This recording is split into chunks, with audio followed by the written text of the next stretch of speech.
ఇటీవల పాకిస్తాన్లో కొంతమంది ఉగ్రవాదులు జమై లష్కర్ ఎ తోయిబా రిలేటెడ్ ఏమంటున్నారంటే మన వాళ్ళు 30 మందిని భారత్ పొట్టన పెట్టేసుకుంది, అజ్ఞాత వ్యక్తుల రూపంలో వచ్చి అటాక్ చేసి చంపేసింది, అన్నోన్ గన్మెన్ అంటూ థంబ్నెయిల్స్ మీద థంబ్నెయిల్స్ పెట్టి మనం పరువు ఇజ్జత్ తీస్తున్నారు అనేలాగా వాపోయాడనమాట. నిజానికి జెన్యున్గా మాట్లాడుకుందాం, మనకేం సంబంధం అండి? పాకిస్తాన్లో ఏం జరిగినా మనకేం సంబంధం? వాళ్ళు ఉగ్రవాదులు, వాళ్ళకి నయానో భయానో వారానికి ఒకసారో వారానికి 2 సార్లు ఒకరిని చంపడమో లేకపోతే వాళ్ళని వాళ్ళు పేల్చుకొని చచ్చిపోవడమో హాబీ. It's their hobby. మనకేంటి ఇందులో ఇన్వాల్వ్మెంట్ చెప్పండి? మన అజిత్ దోవల్ గారికి ఏం పని, మన మోదీ అమిత్ షాలకి ఏం పని? మనకే ఉన్నాయి బోల్డ్ సమస్యలు. అయినా కూడా మన భారత్ని నిందించడంలో వీళ్ళు ముందుంటారు. ప్రపంచం చూసినటువంటి అత్యంత పెద్ద ఎదురు దెబ్బ సమయం ఇది అంటూ ఒక చిన్న ఇన్ఫర్మేషన్ రవిశంకర్ ఎల్లోర్ గారి నుంచి మీకు ఇస్తున్నా. అజ్ఞాత వ్యక్తుల దాడిలో 30+ మంది ఉగ్రవాదులు హతమయ్యారు. దీని వెనుక భారతీయ ఏజెన్సీలే ఉన్నాయని భయంతో వణికిపోతూ లష్కర్ ఎ ఉగ్రవాది రోదన. 2004 నుండి 2014 వరకు భారతదేశంలో ఒకే ఒక్క రోదన వినబడేది. పాకిస్తాన్ ఉగ్రవాదులు వచ్చి మమ్మల్ని చంపేస్తున్నారు అని ప్రపంచం ముందు ఏడ్చేటటువంటి ఒక ప్రధాని గొంతుక. వారు చేయగలిగింది ఏమిటి? భారత్ పాకిస్తాన్ క్రికెట్ మ్యాచ్లను నిలిపివేయడం. అదే ఆ అమాయక ప్రధాని చేసిన అత్యంత పెద్ద ప్రతిస్పందన. మీకు ఆ రోజులు గుర్తున్నాయా? భారత సైనికులను చంపాలని పిలుపునిచ్చిన ఆసిన్ మాలిక్కు ఎర్రటి కార్పెట్ పరిచి ప్రధాని కార్యాలయంలోకి ఆహ్వానించిన రోజులు. ఉగ్రవాది గీలానీ ఇంటి గుమ్మం వద్ద గంటల తరబడి వేచి ఉండి లోపల నుండి బయటకు పోరా అని తరిమేసిన అవమానాలను భరిస్తూ పడి ఉన్న భారతీయ రాజకీయ దిగ్గజాల కాలమది. సొంత జెండా, సొంత చట్టాలు, చివరికి సుప్రీంకోర్టు తీర్పులకు కూడా విలువలేని కశ్మీర్ కాలమది. మన సైనికులపైకి రాళ్లు విసిరి తరిమి కొట్టిన రోజులు. ఇండియన్ డాగ్స్ గో బ్యాక్ అని కశ్మీర్ ప్రభుత్వమే నిరసన తెలిపిన కాలం. హిందువులు సొంత దేశములోనే శరణార్థులుగా మారిన నల్లటి రోజులు.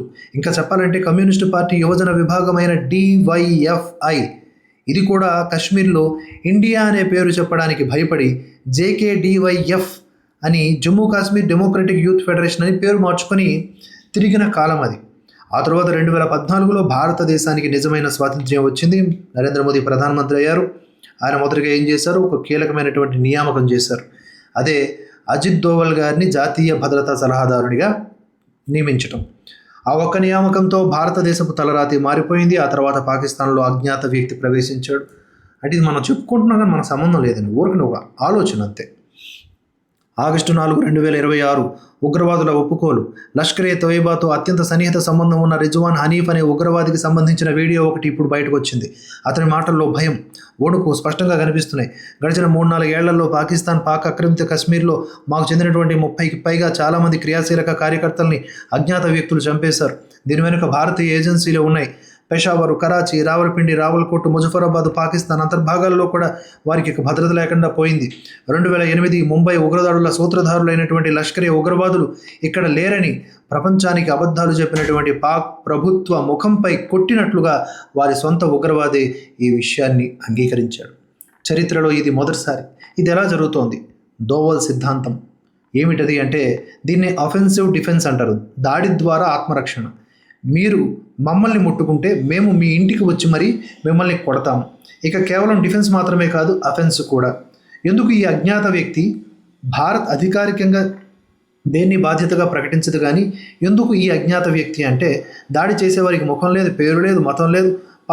పాకిస్తాన్ పోలీసులలో కూడా కేసు నమోదు చేయలేరు. ఎందుకంటే చంపింది ఎవరో వారికే తెలియదు. ఇది అతిపెద్ద మానసిక యుద్ధం. ఇది కేవలం సామాన్య ఉగ్రవాదుల్ని చంపడం కాదు, ఇది హై వాల్యూ టార్గెట్ హంటింగ్. భారత వైమానిక దళానికి చెందినటువంటి పఠాన్కోట్ దాడి సూత్రధారి షాహిద్ లతీఫ్ నుండి మోహన్ లాల్ సినిమాలో విలన్లా కూర్చొని భారత్ను బెదిరించిన వారి వరకు అందరినీ ఈ అజ్ఞాత వ్యక్తి హిట్ లిస్ట్లో పెట్టుకున్నాడు, చంపుతూనే ఉన్నాడు. ఇకపై కాశ్మీర్కు వచ్చి చంపేసి పాకిస్తాన్కు వెళ్ళి ప్రశాంతంగా నిద్రపోవచ్చని అనుకోవద్దు. మీ పడుకునే గది వరకు కూడా భారత్ చేరుకుంటుంది. ఒకప్పుడు భారత్ ఏడుస్తున్నప్పుడు ప్రపంచం జాలిపడింది, కానీ ఈరోజు పాకిస్తాన్లోని ఉగ్రవాదులు ఏడుస్తుంటే ప్రపంచం నవ్వుతోంది.